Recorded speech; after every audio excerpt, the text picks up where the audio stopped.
देखिए, सबसे पहले तो आप सभी पत्रकार भाइयों का स्वागत है कि आप लोग हमारे बड़े शॉर्ट नोटिस पे आ गए हैं। हमारे समाज में जो भी ताना बाना है उसके 4 जो है बिंदु हैं।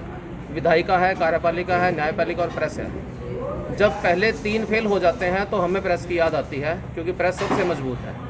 तो इसीलिए आप लोगों के सामने हम लोग आए हैं कि हमारे समाज में क्या समस्याएं हैं उनको आप लोगों के सामने पुटअप कर दें। समस्याएं क्या हैं कि मुख्य धारा में जो लोग हैं उनको काम करने को नहीं दिया जाता, तभी सारी समस्याएं पैदा होती हैं। और हम लोग संगठन में हैं और एक ऐसा संगठन बनाना चाह रहे हैं जहां पे लोगों की जो समस्याएं हैं वो सीधा सरकार तक चली जाएं। क्योंकि वैसे तो सरकार के कई संगठन हैं, आप कष्ट निवारण समिति देख लीजिए, निगरानी कमेटी देख लीजिए, लेकिन वो सभी सरकारी नियंत्रण में हैं, इसलिए वो स्वतंत्र होकर काम नहीं करते हैं। सीएम विंडो, हाँ जी, सीएम विंडो भी उसका एक हिस्सा है, और आप विजिलेंस को देख सकते हैं, वो भी उसका हिस्सा है, सीआईडी भी उसका हिस्सा है। बट वो सरकारी नियंत्रण में है, इसलिए फ्री होकर काम नहीं कर सकते। तो हमने जिला स्तर पे एक ऐसा संगठन बनाने की सोची है, प्रत्येक वार्ड में से 4-4 जो हैं वो आरटीए एक्टिविस्ट को लेकर के, ताकि वो लोग अपने जो यहाँ पे विकास कार्य हो रहे हैं उन सब की देखभाल कर सकें। और जब भ्रष्टाचार पे अंकुश लगेगा, अधिकारी थोड़े से नियंत्रण में रहेंगे, तो अपने आप ही विकास जो है वो सुचारू रूप से होगा। मेरे साथ वीरेंद्र सप्रा जी हैं, चिराग सिंगल जी हैं, नीरज भाई साहब हैं और पारस जी हैं। तो हम सभी मुख्य आदमी हैं। हमारे साथ एक टीम भी है जो जुड़ के काम करती है, लेकिन कुछ कारण होते हैं कि व्यक्ति प्रेस के सामने आने से थोड़ा सा कतराता है।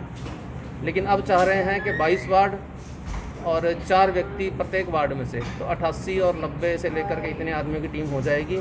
हम उन लोगों को टेक्निकली सारी चीज़ें बताएंगे, जिससे कि वो अपने आप ही अपने वार्ड की देखभाल कर पाएंगे।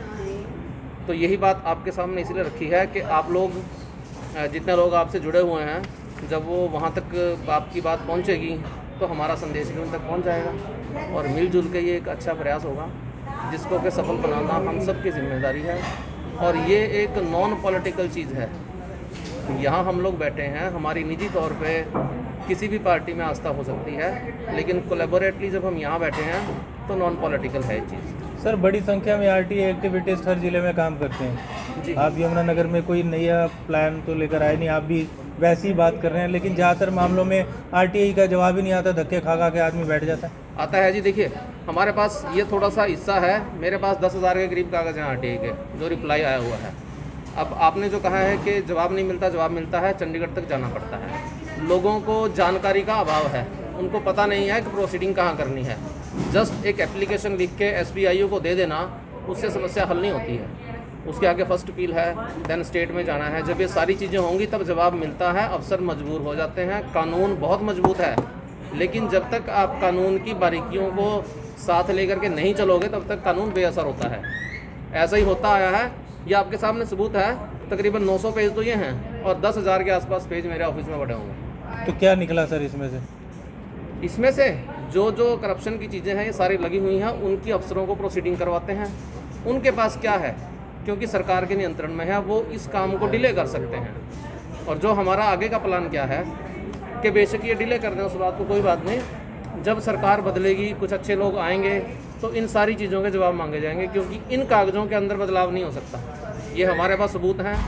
हर एक अफसर, चाहे वो जेई है, एक्सीएन है, एमई है, उन सबको जवाब देना पड़ेगा कि ये भ्रष्टाचार क्यों हुआ है। अत्री जी, जो नुमाइंदा चुना आपने, मेयर मदन चौहान, सभी ने वोट दी है, उनकी भी जिम्मेदारी बनती है आपका सहयोग करना। देखिए, जिम्मेदारी उनकी बनती है, लेकिन आजकल जिम्मेदारी निभा कौन रहा है? कोई भी नहीं निभाता। हम मदन चौहान जी के खिलाफ नहीं हैं, लेकिन जो मेयर की कुर्सी पे बैठ के नीतियाँ बन रही हैं, हम उनके खिलाफ हैं। निजी तौर पे मदन जी से कोई हमारा वैर विरोध नहीं है, लेकिन जो नीतियाँ वो बना रहे हैं जिससे कि विकास सुचारू रूप से नहीं हो रहा, भ्रष्टाचार को बढ़ावा मिल रहा है, हमारा विरोध उस चीज़ के साथ है। तो क्या नगर निगम अपना काम सही ढंग से नहीं कर पा रहा है? बिल्कुल नहीं कर पा रहा, आपके सामने है। क्योंकि आपको किसी भी तरह के जो है प्रूफ की ज़रूरत नहीं है, आप सब चीज़ें जानते हैं। नगर निगम के कई बिंदु हैं, सैनिटेशन है, आप बिल्डिंग ब्रांच ले लीजिए, जितना भ्रष्टाचार वहाँ पे है उतना तो पूरे राज्य में कहीं भी नहीं है। तो किस प्रकार का भ्रष्टाचार है, कि पर्टिकुलर क्या चीज़ है? सैनिटेशन के अंदर क्या हुआ है, देखिए, पहले तो कचरे का जो इशू होता था, कचरा प्लांट लगाया गया था 2012-13 में, करोड़ों रुपए उसके ऊपर खर्च हुए, उसकी सारी मशीनरी चोरी होगी, आज तक एफआईआर दर्ज नहीं हुई। उसके बाद जब ये उठाने के ठेके दिए जाते हैं, जो फर्म तो कहती है कि मैं 1900 रुपये टन के हिसाब से उठाऊंगी, उसको ठेका दे दिया जाता है, और जो कहती है मैं 1250 रुपये टन के हिसाब से उठाऊंगी उसको ठेका नहीं दिया जाता। इसके अलावा सैनिटेशन के जो घपला क्या किया हुआ है कि भाई नालियाँ तो कोई और ठेकेदार साफ़ करेगा, उसको लिफ्टिंग कोई और करेगा, उस कचरे का निस्तारण कोई और करेगा, रात की सफाई कोई और करेगा, दिन की सफाई कोई और करेगा। तो जनता को और मेरे जैसों को समझ ही नहीं आता है कि भ्रष्टाचार कहाँ से पकड़े। ये सिर्फ गोलमाल इसलिए किया गया है ताकि हमें समझ ना आए कि क्या हो रहा है। अतरी जी, और सफाई व्यवस्था? डस्ट रिमूविंग मशीन जो लगाई है, करोड़ों रुपया खर्च हो रहा है इसका जी। इसका क्या बेनिफिट है? वो तो सफ़ेद हाथी है जी, वो चलता नहीं है, कागज़ों में चलता है, वैसे नहीं चलता। आपने देखी भी है, हमने भी देखी है। वो उसका तो खर्चा ही बहुत है रात का। अब वो टेंडर के अंदर ठेकेदार के ज़बरदस्ती गले मर दी गई है, लेकिन वो काम नहीं कर रही, आप सबको पता है उस बात। तो एक और नगर निगम तो शहर को साफ़ सुथरा बनाने के लिए यहाँ से रेडिया के द्वारा इनको वेंडिंग जोन में शिफ्ट कर रहे हैं ताकि शहर की सुंदरता बनी रहे। तो जी, उसके बारे में क्या ख्याल है कि क्या सही कदम है?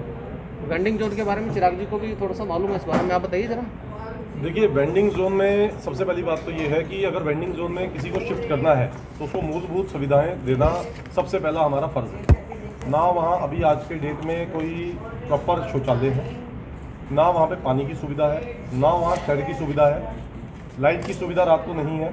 उसके अलावा सबसे बड़ी बात कि वो इंडस्ट्रियल एरिया है, थाने के सामने से लगातार ट्रक्स ट्रॉलीज रेगुलर जाती हैं, जो पेपर मिल गेट का बैक साइड भी है। वहाँ पे इतनी डस्ट ऑलरेडी है, इतनी डस्ट जब वहाँ उड़ेगी, कौन आदमी जाके वहाँ खाना चाहेगा? हर आदमी ये चाहता है कि मैं साफ़ स्वच्छ भोजन करूँ, और वो तभी मिल पाएगा जब वहाँ से डस्ट आप रिमूव करेंगे और बाकी मूलभूत सुविधाएं देंगे।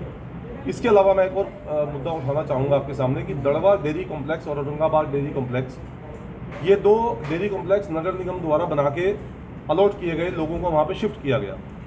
आज तक वहाँ पे मूलभूत सुविधाएं प्रॉपर नहीं है। सेम चीज़ वेंडिंग जोन में अप्लाई की जा रही है, मतलब तानाशाही हावी होती जा रही है।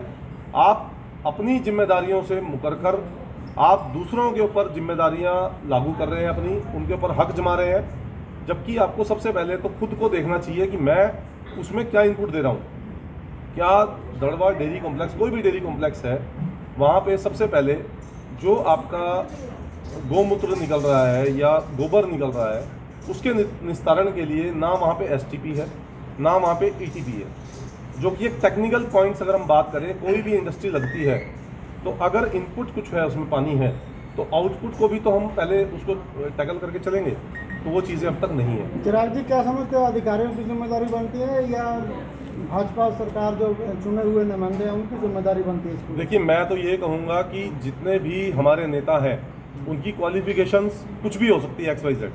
जो हमारे देश का लोकतंत्र है उसमें एक पर्टिकुलर जिम्मेदारी नहीं है कि आपकी क्वालिफिकेशन MSc हो, BSc हो, वो चीज़ हमारे यहाँ एक बहुत बड़ा लैकुना है आज की डेट में। लेकिन हमारे जो अधिकारी हैं वो सब पढ़े लिखे हैं, टेक्निकली क्वालिफाइड हैं। अगर कोई ME लगा है, कोई JE लगा है, तो उसने एक क्वालिफिकेशन अटेन की हुई है, उसकी पर्टिकुलर क्वालिफिकेशन है। उसके बाद जब वो प्रमोट होता है तो उसका एक एक्सपीरियंस भी साथ में जुड़ता है। तो क्या जो अधिकारी हैं जो इतनी मोटी मोटी सैलरी ले रहे हैं, उनकी जिम्मेदारी मैं समझता हूँ कि बहुत ज़्यादा है कि ड्राफ्टिंग आपने कैसे करनी है, उस प्लांट का लेआउट आपने कैसे बनाना है, उसमें क्या क्या सुविधाएं आपने देनी है, उसमें अधिकारियों की जिम्मेदारी बहुत ज़्यादा बन जाती है।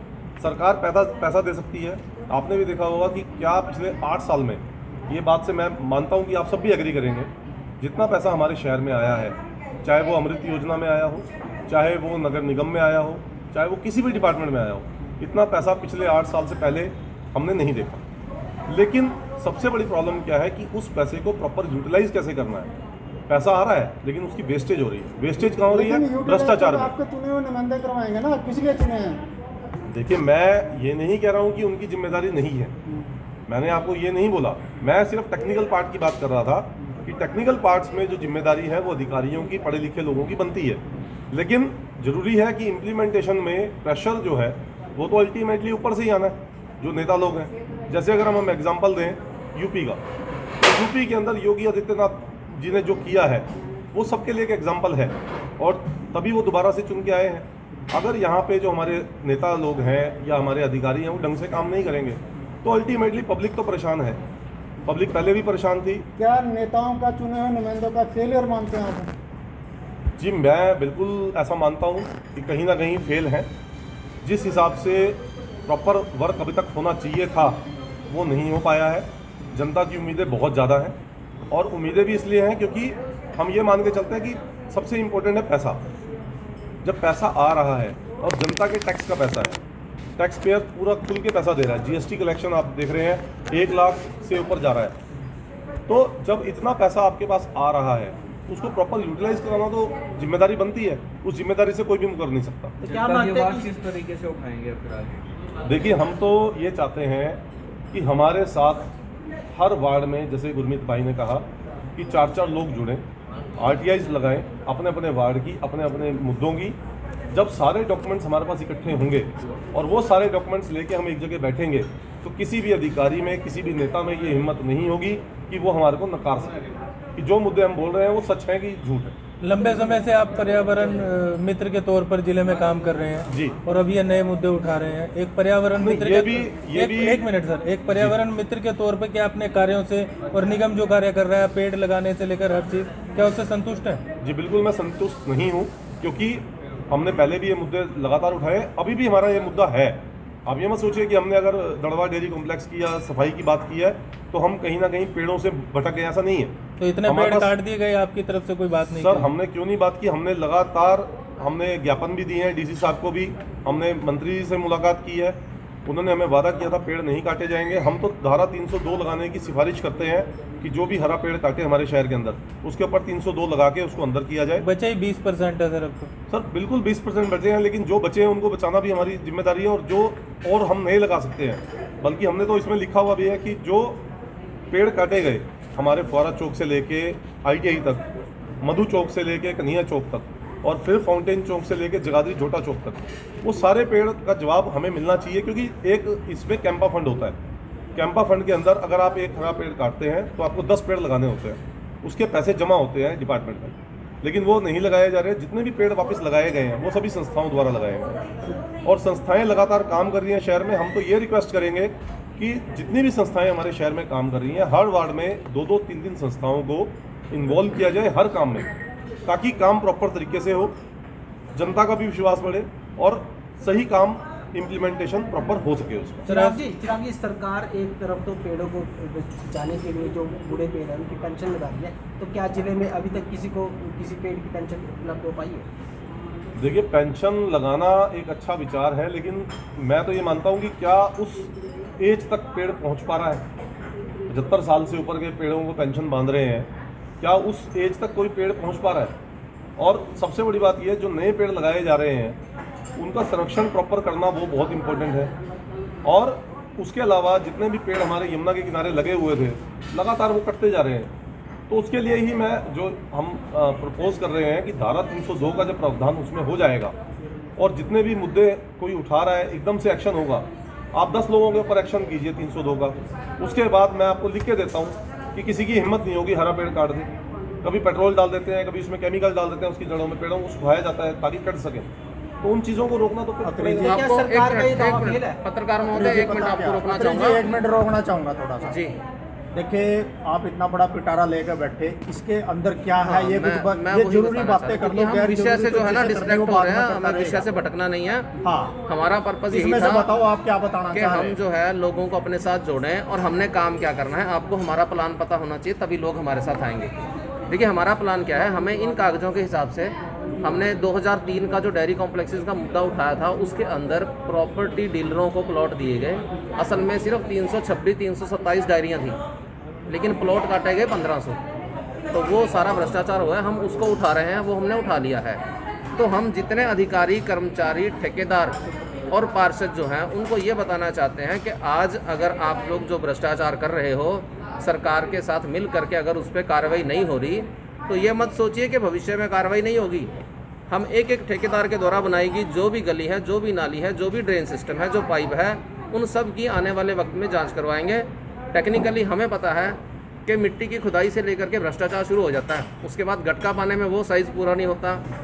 जो पाइप डाल रहे हैं पूरे यमुनानगर के अंदर ड्रेनेज के पाइप जो हैं 8 इंची के 27 किलो की सरकार की गाइडलाइन है। सारे शहर के अंदर 17 किलो का पाइप डाला, आप किसी भी पाइप को उखाड़ के देख लीजिए, उसमें 30% का भ्रष्टाचार है। जब मौके पर ये काम किए जा रहे थे तब क्यों नहीं रोका गया?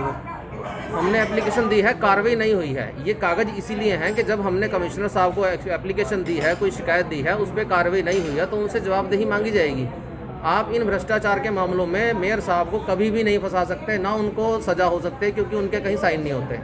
साइन होते हैं अधिकारियों के, साइन होते हैं जेई के, साइन होते हैं एमई के।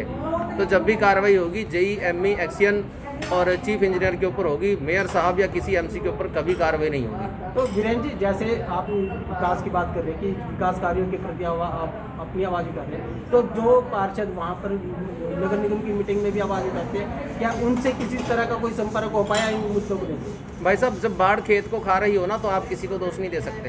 यहाँ यही हो रहा है, आप सभी जानते हो कि क्या हो रहा है। पार्षद, मेरे को नहीं लगता कि इलेक्शन के बाद अपनी गली में कभी लोगों से मिलने गए होंगे भी क्या समस्या है। वो दिखावा होता है। मेयर की जो मीटिंग होती है ना, नगर निगम की हाउस की मीटिंग होती है, वो कभी भी मंथली हुई नहीं है। कितनी मीटिंग हुई है? 3 मीटिंग हुई है मेरे ख्याल से अब तक, 5 मीटिंग हुई है ना। और ये महीनेवार मीटिंग होनी चाहिए। बजट की आया लेकिन वहाँ पे जो अन्य देखिए, पार्टी वहाँ के लोग पे हैं ना, हमने वो जो- अपनी उनकी ओर से सुना ही नहीं जाता। हमने डीसी साहब को पत्र लिखा है कि जब भी जनता से संबंधित जो भी मीटिंग्स होती हैं, चाहे वो रोड सेफ्टी की हो, चाहे चाइल्ड लाइन की हो, कोई भी हो, उसमें जनता का प्रतिनिधित्व होना चाहिए, इन पॉलिटिकल लोगों के अलावा। तो अब देखते हैं डीसी साहब उसमें क्या जवाब देते हैं। अभी हम लोगों को, आप जैसे लोगों को शामिल करते हैं कि नहीं।